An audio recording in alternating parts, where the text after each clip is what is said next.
All right, this is Noah Husky Hardcore. Going to start a new segment here. I'm declaring war against Denver Sports Talk Radio. Really sucks as a Broncos fan. I get on the internet when I'm at work trying to get some Broncos information, some news, and the people that are on their stations when I'm at work are horrible. I was going to do this earlier on in the season with 1043 The Fan, the Mike and Scott show, but I actually found the 102.3. The Tick is the other sports station there that I listen to there, and that's who I was listening to yesterday, and that's who I'm going to go off against now. I only was able to listen for a little over an hour, but I got a nice little list of one, two, three, five-ish, and probably one more, six things I want to put on that are just stupid things that I heard from these people that are sports broadcasters. Now, I actually went to school. A little story about me. I actually went back to school. I was growing up and had to work and stuff. Got into the communications field and was going to try to become a sports broadcaster. It ended up being too much, taking school full time, work almost full time, and it was just got to be really hard, especially in the communications field. These people, just because they hire people with communications degree and broadcasting and stuff like that, but just because you have a communications degree doesn't mean you know anything about sports. They definitely don't teach you anything about sports in college. What they teach you is there's a bunch of requisites, and you're doing writing classes, maybe speech preparation. Something I have a little problem with is you can tell I say all the time, but I never got to that class. But I ended up switching out of that field and went to exercise science because it is a hard field to do. It's kind of for brainy people that are writers and stuff like that. Especially like I said, when you're working full time, you take there's so many 1 hour credit classes there, and you're working harder in some of them 1 hour credit classes than you are in 3 hour credit classes, and it got to be too much with my full time schedule. So that's when I switched to exercise science. But one little thought about these people: I don't think these people know crud about sports. And let's just go on. And today I'm attacking less than Jojo 1023 The Ticket. Let's start off with the stupid things that I heard them say. Everybody gives Tim Tebow all the credit for the Broncos' victories here. Tell me who's everybody. Who are these people that are watching the games and have not seen our defense play good? Give me some names of who is giving credit to just Tim Tebow like he's the only person to do it. Because when I watch TV, I see a lot of people trashing Tim Tebow the whole game and saying that he can't play until the fourth quarter, which is going to be my second topic, so we'll get back to that one. Everybody knows that the defense is doing good. Britton Colquitt is kicking the hell of the ball, helping us for field position. Nobody's giving Tim Tebow the whole credit. But first of all, when it comes to comebacks, that goes to the quarterback. They were always John Elway's comebacks, Joe Montana's comebacks, Brett Favre's comebacks. It's not Tim Tebow's fault that he is the quarterback. If it was Kyle Orton, it would be Kyle Orton's comebacks. That's how it's always been. So don't act surprised and stupid that everybody's giving Tim Tebow credit for these comebacks. The quarterback always gets the credit for a comeback. Nobody in the 80s said, oh, our tight end Clarence K had one hell of a comeback in the last 2 minutes of the game. You're acting like this is something brand new. It's not. This has always gone on. That was stupid comment number one. Here's stupid comment number two. And this is just yesterday for an hour. You'll hear this all week long. I'm not going to comment number two. My other points is these people do not study. They don't do any homework, it sounds like, because it's the same topic all week long. It's the same BS. No book work. It's like they got their journalism degree. They got Now they're thinking I got a PUD job where I can talk sports, I can watch a game or two and just talk about it. Go out there and do some freaking research before you say stupid things. So I don't have to. And people should start coming out and attacking. And if you're not happy with the product, like on the NFL, if your team's not doing good, you boo. I'm not happy with the product of the Denver Sports Talk right now, so I'm coming back out, and I hope that a lot of other people will too. All right, what changes in the fourth quarter? Tebow looks like shit the whole game, and then sorry, I try not to cuss on my YouTube videos. And then all of a sudden, in the fourth quarter, his quarterback rating sells high. It's not good in the first three quarters. What changes? Are you watching the games? It's pretty easy to find out what changes. The play calling changes. Instead of having options and running back in the backfield, they go to five wide and put Tebow in the shotgun. That is hard as heck to cover. Green Bay's been doing it all year. Now, people are like, don't bring up Green Bay with Tim Tebow. Don't compare Tebow to Aaron Rodgers. I'm not. I'm comparing what a five wide does to a defense. Most defenses do not have five cornerbacks that are very good. Most have two, three if they're lucky. So that forces them to play into a zone. And they can't play man-to-man, which everybody who watches my videos know how much I hate zone. But you're forced to do it when they go five wide because you don't have five cornerbacks that can guard all the wide receivers. Then you're also not getting pressure on the quarterback. So Tebow moves around. People are worried about him running. Gives him time. People sit in the zone, are open, and Tebow's able to hit him with the ball. First three quarters, we don't do that. First three quarters, we run, and sometimes third down, run again if we don't pass. And when we do pass, we rarely go to the five wide. I would like for us to go five wide on first and third downs a little bit more often early in the game. Which brings to credit, I mean, I've been getting on Mike McCoy a whole lot this year, but maybe he's not the idiot I thought he was. Maybe he's a genius. Maybe we run this little crud option and we get people on defenses so worried about it, so worried about Tebow, that's all that they practice for. And then in the fourth quarter, when we go to five wide, they have to go back. There's stuff that they haven't worried about all week long. So maybe he's not as dumb as I've given him credit for. I'm not going to say that all the way out, but it's true. Once you go to five wide, defenses have to change. People say the defense is let up. They have to. You can't keep 8 in a box when an offense is running five wide. It's just another stupid thing that they said, and they keep saying, "Oh, let's see what else." I actually started writing these down. It's about halfway through the show. I was like, "Man, I'm gonna torch them." So sorry, that's what I'm gonna do. Let me see what little notes I had. Spread the field. Tebow decide is another option. It's what I said in my past videos. When you go five wide, you let Tebow decide. It's kind of like an option. He can decide to run. He can decide to throw. I don't like the designed run plays from that formation. Give him the option. It's another form of option if you want to call it that. Run or throw, and it's hard as hell to defend. That's part of the reason why I said Green Bay forced us into a zone, and they torched us.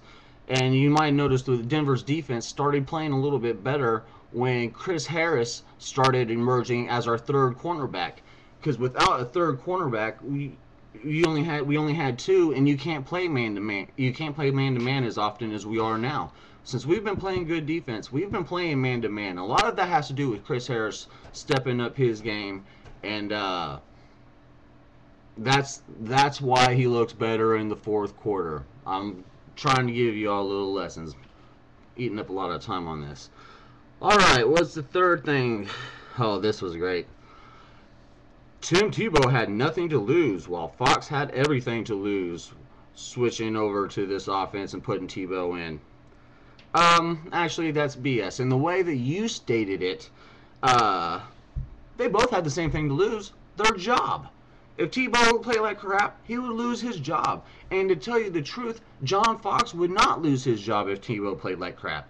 Because are we going to have our manager is just turning over head coaches 1, 2, 3 at a time?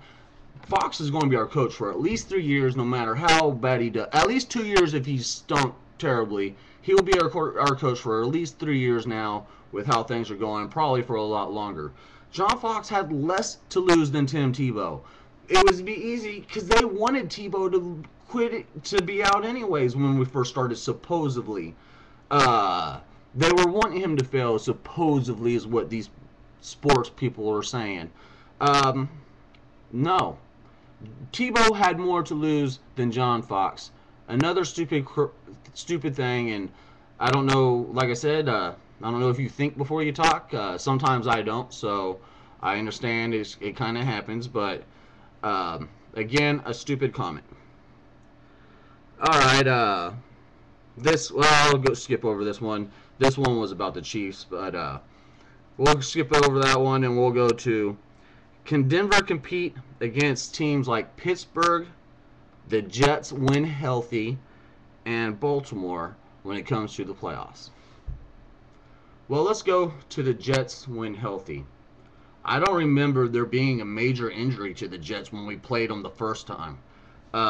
They had their quarterback, they had their wide receivers, they had their running backs, they had Revis on defense. Where was the major injury that the Jets had when the Jets are healthy? Yes, we beat them. There's the Jets. Baltimore. While Baltimore's a really good team, and it will be a hell of a game, let's not forget Baltimore has lost games to Seattle and Jacksonville this year. Um, the whole AFC is open. It's anybody's game. Anybody can beat anybody, especially with Houston now with loss of their quarterback and Johnson's the wide receiver. I mean, it's open. We can beat anybody. I'm a little worried about the Patriots game this weekend just because it's an offense that if our defense isn't going, they can put up a lot of points. But their defense isn't very good, so it'll be a nice test. It'll be nice to see, like I said, with the five wide. Once we get down, if we do get down to them a lot, if we'll go to that five wide look more often, like we did against Minnesota. So, yep, we can beat Baltimore. I mean, if Seattle and Jacksonville can, why the hell can't we? Pittsburgh. While Pittsburgh's only 3 losses have came to, let me move to another screen here. Baltimore twice, and Houston once, which are all 10-3 teams up there. Let's look at some of their wins. They lost to the Indianapolis Colts. We all know how great they are. 23-20. They lost to the Jacksonville Jaguars. 17-13. I mean, they beat. I'm sorry if I said lost. They beat Jacksonville 17-13. It's real impressive for these top-notch teams that you're talking about here, thinking that they're so great. New England was a one-score game. Cincinnati, the first time they played them, one-score game, 24-27. And let's not forget that we beat Cincinnati with Kyle Orton, and back then in the part of the season, we were depleted on defense. Champ was out. Doomerville was out. We had some bad. DJ Williams was out. We had some bad injuries at the time, and we were still able to beat Cincinnati, who hung around the first time that they played Pittsburgh. Now they got smoked. Was that just last weekend or the weekend before by them? But the week after that, they won 13-9 to Kansas City, who was with Tyler Palco, who threw like 4 interceptions in that game, some of them in bad situations, and they still only were able to muster up 13 points to win 13-9 to a horrible Kansas City Chiefs team. Then last week, only got 14 points against Cleveland, 14-3. These are not good teams that they are barely squeaking by. People are talking about how Denver's not beating good teams and they're barely squeaking by them. Pittsburgh's in the same boat. Yes, we can beat Pittsburgh, and actually I like our matchup against Pittsburgh very, very much. Pittsburgh's getting old and a little bit slower than they are. They've won their games. They've been close games against crappy teams. Look at the schedule that they're playing. They get the NFC West. It's just not Pittsburgh overrated this year. I've seen some of the rankings when I was going over, but people have Pittsburgh ranked higher than Baltimore, who has beaten them twice. I don't understand that. Don't understand it one bit. So, all right, those were the three teams you brought up. So I just proved or gave you states why I think we can beat those teams. All right, let me go back here to the YouTube. I'm at 1532. All right, now this was a pretty good one. They were talking about how Oregon's getting the start in Kansas City, and obviously Kansas City's playing Green Bay this weekend. And then they made this statement. Well, Kansas City Chiefs defense is actually pretty good. Really? Really? They've lost. Kansas City Chiefs have lost game 41-7, 48-3, 31-3, 34-3, 37-10. 7 times out of the 13 games they've played, they've given up 28 points or more. That's more than half. And it's going to be even more of a bad number when they play Green Bay this weekend, who is one of the best offenses this league has probably ever seen. Kansas City has a pretty decent defense. Oh, let's say people talk, well, they have Tom Ali or stuff like that. Kansas City Chiefs have 23 sacks this year, which is not a great number. 7 of those came 2 weeks ago against the Chicago Bears, which everybody gets 5 to 7 sacks against. So Kansas City's defense is not very great. Now they were going to bring up how against the pass they're ranked number 10. Well, that's because teams are up by so much. They are running the ball, running out the clock, and they don't have to pass against them. You watched the game against Denver. We threw the ball 8 times. You know why? We dominated them. We pushed them around, and we stuffed the ball down their throat. So don't give me this Kansas City Chiefs have a great defense, a good defense. All right, I'm going to try to finish this one up. I didn't hear this yesterday, but I've heard this on a lot of Denver sports talk shows. Hopefully I can get this done. We'll call it a 20-minute video. And hopefully it'll all download. As those who have watched me know, I have problems sometimes downloading this. Don't understand it. But, alright, I also have heard, I don't know why people are still just trying to hate up on Tebow. John Elway wants another quarterback.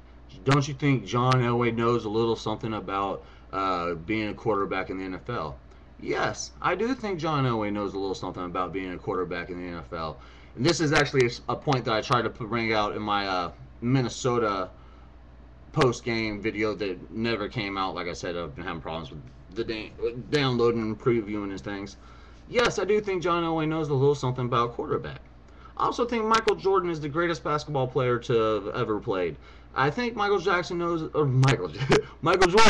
a thing or two about basketball. But since he's got into management and tried to GM and ownership, he cannot put a basketball team together. Just because you can play the sport and you know something about a position does not mean you can put a team together. And sometimes, I mean, it doesn't mean that he's doing the right thing.